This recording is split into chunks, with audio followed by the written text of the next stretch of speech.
कुछ वक्त पहले की बात है कि अमरपुरा नामी शहर में एक लड़की सोनिया रहा करती थी। वो बहुत ही खूबसूरत थी। वो हमेशा से ख्वाब देखा करती थी कि वो एक दिन बड़े होकर मॉडल बनेगी, पर उसके घर में गरीबी होने की वजह से उसका ये ख्वाब अधूरा रह रहा था। सोनिया हमेशा से बहुत मेहनत करती थी, स्कूल में भी और घर के कामों में भी। उसके माँ बाप और एक छोटी बहन काम पर जाया करती थी। सोनिया भी उनके साथ अक्सर ही काम पर जाया करती थी। जिस घर में उसकी माँ काम किया करती थी, उसी घर में उसका बाप माली का काम करता था। साफ सफाई के साथ साथ उसकी माँ खाना भी बनाया करती थी। सोनिया भी अक्सर ज़्यादा काम होने पर उनका हाथ बटाने साथ चली जाती। उसी घर में इनकी मालकिन की एक बेटी भी थी जिसका नाम हिना था, लेकिन वो बहुत ही खड़ूस थी क्योंकि वो अपने माँ बाप के लाड प्यार की वजह से बहुत बिगड़ चुकी थी। उसके माँ बाप भी उससे बहुत तंग थे, पर वो उसे कुछ भी ना कहते क्योंकि अब वो बिगड़ चुकी थी। हिना आए दिन अपने दोस्तों के साथ पार्टीज पर जाती। घर में बहुत कम ही वो रहा करती थी। उसका ज़्यादा वक्त बाहर ही गुजरता। वो अक्सर अपने दोस्तों के साथ पार्टीज करती और महंगी महंगी जगह खाना खाने जाती। सोनिया इस बात से बहुत अच्छी तरह से वाकिफ थी। वो जानती थी कि हिना उसको बिल्कुल पसंद नहीं करती, पर वो फिर भी अपने माँ बाप के साथ उस घर में काम करने जाती थी। वो कहती थी कि मैं अपने माँ बाप का हाथ बटाती हूँ, मुझे उससे कोई गर्ज नहीं। आज भी सोनिया अपने माँ बाप के काम ज़्यादा होने की वजह से उनका हाथ बटाने उनके साथ चली जाती है। वहाँ के मालिक और मालकिन बहुत अच्छे होते हैं। वो हमेशा सोनिया से बहुत प्यार से बात करते हैं और वो सख्ती भी नहीं करते, पर उनकी बेटी हिना बहुत ही बदतमीज़ होती है। जैसे ही वो सोनिया को घर में काम करता देखती है तो उससे कहती है कि तुम मेरे कमरे में मत जाना, मुझे बिल्कुल पसंद नहीं। अपनी माँ को बोलो कि मेरा कमरा साफ़ करे। तुम मेरे कमरे में कदम भी मत रखना और मेरे कमरे को साफ करने के बारे में सोचना भी ना, क्या पता कुछ चोरी ही कर लो। इतना सुनते ही सोनिया बहुत परेशान हो जाती है, पर वो उससे उस वक्त कुछ नहीं कहती। वो जानती है अगर उसने कुछ कहा तो वो बदतमीजी पर उतर आएगी और हिना उसके माँ बाप को भी बुरा भला कहने लग जाएगी। सोनिया किचन में जाती है और अपनी माँ को कहती है कि माँ, मैं हिना का कमरा नहीं साफ करूँगी, आपके पास वक्त है तो आप साफ कर दें। इतने में उसकी माँ कहती है कि बेटा, मैं काम में बहुत मसरूफ़ हूँ, मुझे हांडियाँ भी बनानी हैं, तो हो सके तो तुम कोशिश करके हिना का कमरा भी साफ़ कर दो। वो कह सुनते ही बाकी कमरे साफ़ करने लगती है और आखिर में हिना का कमरा ही बच जाता है, पर वो मजबूर होती है। वो भी क्या करे, उसकी माँ भी तो काम कर रही होती है। वो हिना के कमरे में जाती है और साफ़ सफाई शुरू कर देती है। हिना घर नहीं होती, ये उसे तसल्ली रहती है। सोनिया हिना के कमरे में झाड़ू दे रही होती है कि गलती से उसका हाथ एक टेबल पे पड़ी वॉच पर लग जाता है और वो वॉच गिरकर 2 टुकड़ों में बट जाती है। ये देखकर सोनिया बहुत घबरा जाती है और सोचने लगती है कि अब हिना उसे नहीं छोड़ेगी। वो पहले ही उससे अक्सर ही नाराज़ रहती है और अब तो इसने गलती से उसकी घड़ी भी तोड़ दी। वो बाहर निकलती है और मालकिन और मालिक से जाकर सच बोलती है। सोनिया झूठ नहीं बोलती, उसे सच बोलना पसंद होता है।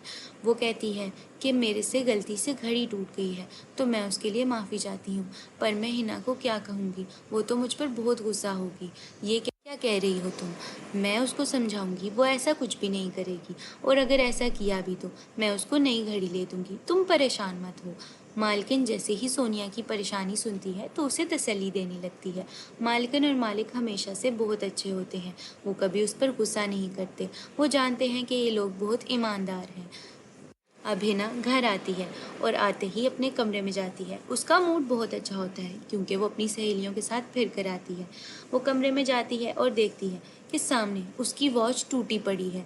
ये देखते ही वो आग बगोला हो जाती है और शोर मचाने लगती है कि माँ, माँ कमरे में आए।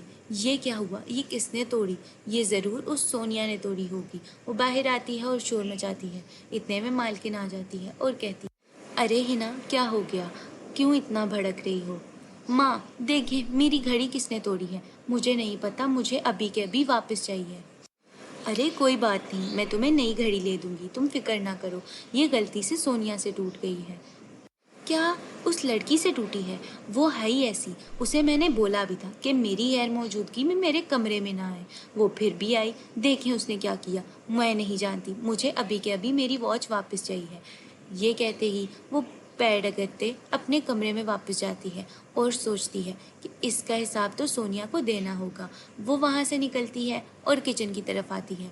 किचन में सोनिया के माँ बाप बैठे खाना खा रहे होते हैं, साथ में सोनिया भी होती है। वो आती है और उनसे कहती है कि देखें आपकी बेटी ने क्या किया, मुझे ये बिल्कुल पसंद नहीं आया। इसने मेरी इतनी महंगी घड़ी तोड़ दी है। क्या आप लोग इसकी कीमत जानते भी हैं? आप लोगों को तो पता भी नहीं होगा कि घड़ी क्या होती है। वो डिजिटल वॉच थी, डिजिटल वॉच। समझ में आया आपको? ये सुनते ही सोनिया का बाप बुरा मना जाता है और कहता है कि बेटी तुम हमसे ऐसे बात नहीं कर सकती। मैं मानता हूँ कि ये मेरी बेटी की गलती है, पर तुम्हें ऐसे बात करने का कोई हक नहीं है। मैं तुम्हें इस डिजिटल वॉच के पैसे दे दूँगा, तुम नई खरीद लेना। हाँ, तुम पैसे दोगे? छोड़ो, बड़े आए पैसे देने वाले। तुम्हारे पास कहाँ से इतने पैसे आ गए? ये सुनते ही सोनिया की माँ उठ खड़ी होती है और कहती है कि मैं तुम्हें पैसे ला कर दूंगी, हमें सिर्फ 2 दिन दो, हम तुम्हें तुम्हारी घड़ी के पैसे लौटा देंगे। इतना कहते ही सोनिया के माँ बाप उसको लेकर घर चले जाते हैं और सोनिया कहती है कि अरे अम्मा अब्बा, आपने ऐसा क्यों बोला? आप जानते हैं कि आपके पास पैसे नहीं हैं। मालिकन उसे ले देती, उन्होंने मुझे बोला था कि वो उसको नई घड़ी दिला देंगी, पर आपने फिर पैसे देने का क्यों बोला? बेटा, वो हमारे साथ हमेशा से ऐसा सलूक करती है। हमें पसंद नहीं कि वो हमसे बदतमीजी करे, पर इस बार गलती तुम्हारी थी, तो हमें पैसे देने चाहिए। ये सुनते ही सोनिया भी खामोश हो जाती है और देखते ही देखते उसकी माँ कमरे में जाती है और अपनी तिजोरी में से बचे कुचे पैसे लेकर आती है और कहती है ये रहे पैसे, 2000 रुपये हैं, इतने में तो वो घड़ी आ ही जाएगी। उसका बाप वो पैसे लेता है और अगले दिन वो सारे मालकिन के घर पहुंच जाते हैं। वहां जाकर मालकिन के हाथ में वो पैसे रखते हैं। तुम देखते ही मालकिन कहती है, अरे तुम लोगों को किसने बोला कि पैसे दो? मुझे पसंद नहीं आया। देखो, मैं अपनी बेटी को नई घड़ी खुद ले दिला दूंगी। ये तुम लोगों की सेविंग्स है, तुम लोग इन्हें संभाल कर रखो। मालकिन और मालिक हमेशा से बहुत अच्छे होते हैं, वो उनको वापस भेज देते हैं। अगले दिन सोनिया स्कूल जाती है तो देखती है कि स्कूल में मॉडलिंग का शो हो रहा है। वो बहुत खुश हो जाती है कि वो अपना ख्वाब पूरा कर सकती है। वो बहुत खुश होती है और वो चाहती है कि वो इसमें पार्टिसिपेट करे। वो जाती है और बाकी लड़कियों के साथ अपनी रजिस्ट्रेशन करवाती है। ये वही स्कूल होता है जिसमें मालकिन की बेटी हिना भी पढ़ती है। मालकिन अपनी बेटी के ही स्कूल में सोनिया का दाखिला करवाती है क्योंकि वो चाहती है कि सोनिया भी अच्छी पढ़ाई करे। हिना भी इस कंपटीशन में पार्टिसिपेट करती है। वो चाहती है कि वो जीते और वो जानती है कि वो ही जीतेगी क्योंकि वो बहुत अमीर बाप की बेटी होती है। वो कहती है कि मैं एक से एक अच्छा डिज़ाइनर ड्रेस पहनती हूँ और मैं उस दिन मॉडलिंग के लिए तो बहुत ही अच्छा कपड़े पहनूंगी, तो मुझसे ज़्यादा अच्छे यहाँ पर कोई कपड़े नहीं पहन सकता, इसीलिए मैं ही जीतूंगी। ये सोचते हुए उसके ऐसे ही दिन गुजर जाते हैं और आखिरकार वो दिन आ ही जाता है। अब सोनिया परेशान होती है कि वो क्या पहनेगी। वो अपनी माँ की साड़ी निकालती है और उससे सिलाई करके अपने लिए एक नया जोड़ा बना लेती है। वो ड्रेस बहुत ही खूबसूरत होता है। सोनिया उसे पहनकर तैयार हो जाती है और कंपटीशन के लिए आ जाती है। जैसे ही हिना उसे देखती है वो हैरान रह जाती है कि इतना खूबसूरत ड्रेस। वहाँ पर सब लड़कियों ने डिज़ाइनर ड्रेस पहने होते हैं, पर सबसे मुख्तलिफ ड्रेस सिर्फ सोनिया का होता है। हिना उससे बहुत जलती है और सोचती है अगर इसी तरह रहा तो सोनिया ये कंपटीशन जीत जाएगी। मैं ऐसा नहीं होने दूंगी क्योंकि ये कंपटीशन मुझे जीतना है। ये सोचते हुए वो पीछे से चुप कर कर आती है और सोनिया का ड्रेस काटने लगती है। वो कैंची से उसका पीछे से सारा ड्रेस काट देती है और टुकड़ों में कर देती है। ये देखते ही सोनिया परेशान हो जाती है कि ये मेरे ड्रेस को क्या हो गया। हिना वहाँ से भाग जाती है और छुप के देखने लगती है। सोनिया जैसे ही देखती है कि लड़कियाँ उसका मजाक उड़ाने लगती हैं, कहती हैं कि तुम्हारा ड्रेस तो फट गया है, अब तुम कंपटीशन में कैसे आओगी? इससे अच्छा तुम ना ही आओ, और तुम तो गरीब हो, तुम तो मज़ीद कपड़े भी नहीं ले सकते। ये सुनते ही सोनिया बहुत रोती है और एक कमरे में छुप जाती है। वहाँ जाकर वो बहुत रोने लगती है और रोते रोते ये कहती है कि आखिर मेरे साथ ही ऐसा क्यों हुआ? मैंने अपनी मेहनत से इतना अच्छा ड्रेस बनाया था और ये भी ख़राब कर दिया। ऐसा कैसे हो गया? अब मैं इस कंपटीशन में कैसे जीतूंगी? मैं तो इस कंपटीशन में पार्टिसिपेट करना चाहती थी, पर ऐसा नहीं हो सकता। वो बहुत रोती है। इतने में एक परी आसमान से गुजर रही होती है। वो जैसे ही सोनिया की आवाज़ सुनती है तो वहाँ पर फ़ौरन पहुँच जाती है और उसे देखकर कहती है, अरे सोनिया, तुम परेशान ना हो, मैंने तुम्हारी सारी बातें सुन ली हैं।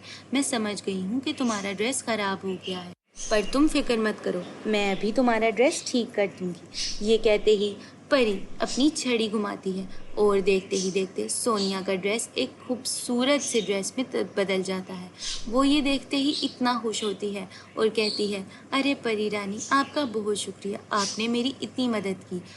परी कहती है, सोनिया तुम एक अच्छी लड़की हो और मैं तुम्हारी मदद कैसे ना करती।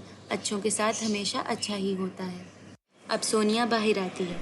वो अपने बनाए हुए ड्रेस से ज़्यादा खूबसूरत लग रही होती है।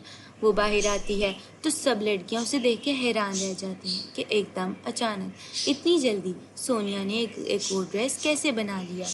सोनिया का ड्रेस सबको बहुत पसंद आता है और वो कंपटीशन जीत जाती है। ये देखकर हिना बहुत जेलस होती है और वो कहती है कि ऐसा कैसे हो गया, मैंने तो उसकी ड्रेस भी काट दी, फिर भी वो जीत गई। उसके पास इतना अच्छा ड्रेस कैसे आ गया और मेरी ड्रेस भी ख़राब हो गई, मैं तो कंपटीशन में हिस्सा भी नहीं ले पाई। वो परेशान होकर रोती है और वो रोते रोते घर चली जाती है। वो कहती है, हाँ वाकई मैंने उसके साथ बुरा किया तो मेरे साथ भी बुरा हुआ, मेरी ड्रेस भी फट गई। दूसरी तरफ सोनिया देखते ही देखते एक बेहतरीन मॉडल बन जाती है और उनके घर के हालात ठीक हो जाते हैं। अब वो लोग हिना के घर नहीं जाते, ना वहाँ पर काम करते हैं, ना ही वो गांव में रहते हैं। वो शहर चले जाते हैं और अपनी अच्छी ज़िंदगी गुजारने लगते हैं।